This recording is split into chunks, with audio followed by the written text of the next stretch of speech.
Okey ke beli emas kat Mesin PG tu? Okey je Puan Syakira. Sebenarnya dekat Mesin PG tu, kalau kita ada akaun, contoh saya ada akaun dekat sini kan, Gap kan 22 gram. Saya boleh withdraw dekat ATM tu. Siapa-siapa yang belum ada PG code, dia beli terus dekat ATM pun boleh. Tapi sebaik-baiknya tuan-puan, kalau tanya saya, beli untuk first time, beli under dealer. Sebab kalau tuan-puan daftar under HQ ke, beli under PG ke, kerisauan dia tak ada support group.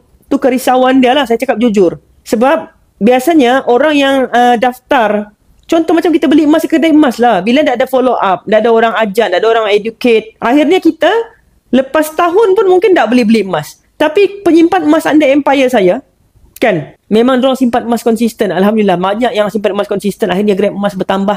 Sebab apa? Sebab ada circle, ada kawan-kawan yang membakar semangat. Alhamdulillah dah keluar dah emas saya first time pegang 50 gram. Orang-orang yang belum dapat 50 gram terbakar, excited. Terbakar benda baik tuan-puan. Jadi kita penting ada circle tu supaya kita ada excitement untuk capai seperti mana orang-orang lain di sekeliling kita capai. Sebab tu orang cakap apa? Kalau kita ada 5 orang jutawan, kita berkawan dengan orang 5 jutawan ni, kita akan jadi jutawan yang ke-6. Sama juga, kalau kita berkawan dengan penyimpan-penyimpan emas tegar, kita akan menjadi penyimpan emas tegar yang ke-6. So itu pentingnya. Okay? Jelas